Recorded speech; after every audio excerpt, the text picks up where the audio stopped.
Now let's put it all together. Here is our target molecule, an alcohol that has 1, 2, 3, 4, 5, 6, 7 carbons in it. How can we build this from fragments that have 2 carbons or fewer?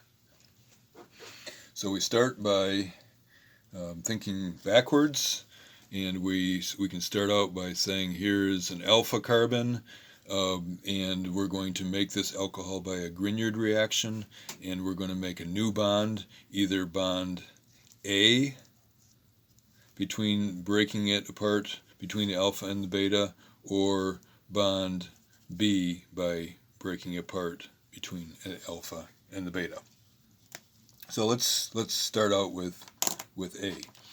So if we are going to make this compound, then we are going to make it from this piece right here that used to be a carbonyl compound. So this whole thing used to be a carbon-oxygen double bond, and then this piece right here used to be the Grignard reagent. So this is going to come from a carbonyl, and this is going to come from the Grignard.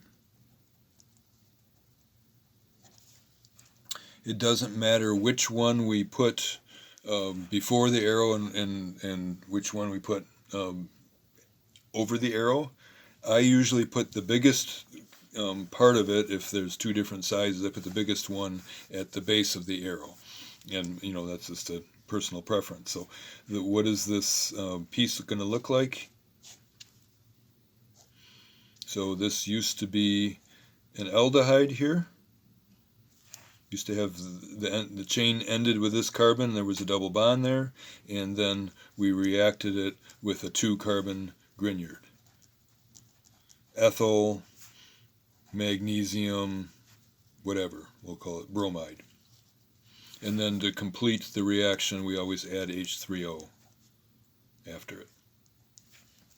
Okay, so we have shown how to make, and we've done this before, show how to make in one step how to make an alcohol from a carbonyl compound and a Grignard. And then we always show that we can make how to make the Grignard, because we generally aren't able to purchase these. We make them in the lab by adding magnesium to the appropriate alkyl halide. Okay, so we have broken this down into a 2-carbon piece and a 5-carbon piece. So now we have this 5-carbon piece. How are we going to make that? How are we going to tear it apart? Well, if we can work backwards to an alcohol, then we can make that alcohol from a Grignard reagent and a carbonyl. And we know that we can make an aldehyde from the corresponding alcohol by oxidizing it. Right? Primary alcohol gets oxidized to an aldehyde with either PCC or desmartin-pyridinane, DMP. Either one of those will carry this out. And now that we've worked backwards to this state, then we know we have an alcohol. We can tear that apart by breaking the bond between the alpha and the beta carbon as we are breaking it apart. And so this part with the oxygen on it came from the carbonyl compound, and this part that includes the beta carbon came from the Grignard reagent. And so, working backwards, I'm going to put the little aldehyde, which is 1-carbon aldehyde, formaldehyde, over the arrow. And then we have a 4-carbon Grignard reagent with, on the 2nd carbon, we have MgBr. And again, we are adding the aldehyde in step number 1 and adding H3O in step number 2. So we have a 1-carbon piece and this 4-carbon piece. We know we can make a Grignard from the halide by adding magnesium.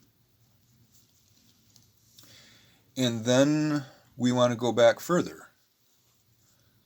If we want to go back further and tear it apart further, then we have to go back to an alcohol. And we know that we can make a secondary bromide, alkyl bromide, from a corresponding alcohol by adding what reagent?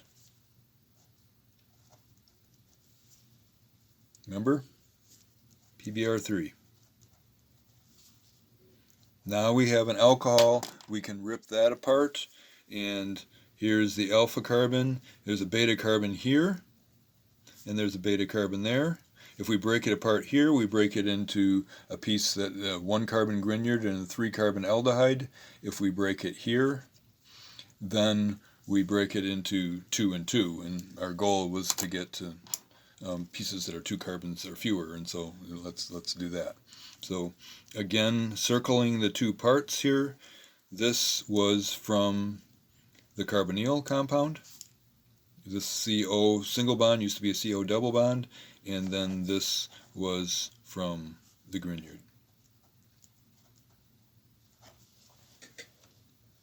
Okay? So we can't keep it all on the screen here, but I'm moving it up for you, which I do every once in a while. Then we can put whatever we want before the arrow and whatever we want over the arrow. I'm going to put the 2 carbon Grignard before the arrow and the aldehyde, the carbonyl compound, over the arrow, followed by H3O, and finally we are making the Grignard from the halide by adding magnesium. Okay, so we have taken this 7 carbon alcohol and we have broken it apart into a carbonyl part and a Grignard part, and then when we have looked at the pieces, if it was an aldehyde, if it was a carbonyl, we know we can make that from the alcohol by an oxidation reaction. If the piece that we have broken it apart into is a Grignard, we can make that from a halide, which we can make from an alcohol. And this is the entire process working backwards. Okay, so time for you to demonstrate what you know here. So what I'm going to have you do is work with, there are 8 alcohols that have the formula C5H12O, and there's going to be 8 of them. So go ahead and draw them and name them, and then make each of them from fragments of 2 carbons or fewer.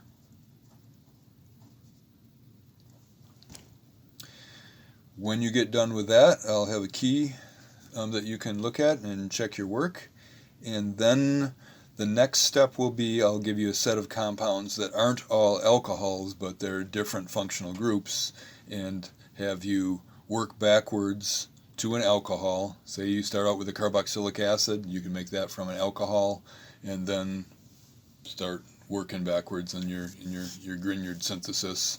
Or if I give you alkene, you can make that from an alcohol and work backwards, etc. So this will be a good start for you. And again, this thinking backwards, this retrosynthetic analysis, as they call it, this thinking backwards is not an easy thing to do at first, but after you do it a few times, then it gets to become second nature. And let me warn you ahead of time, the most common mistake that people make in synthesis is not counting their carbons. So if I'm making this 7 carbon piece right here, and one of the starting materials is 2 carbons, the other one better be 5 carbons. Okay? If I'm making this 5 carbon alcohol, then if one of them is a 1 carbon piece, then the other one had better be 4 carbons. And so just make sure you're double checking your work there. And good luck, have fun.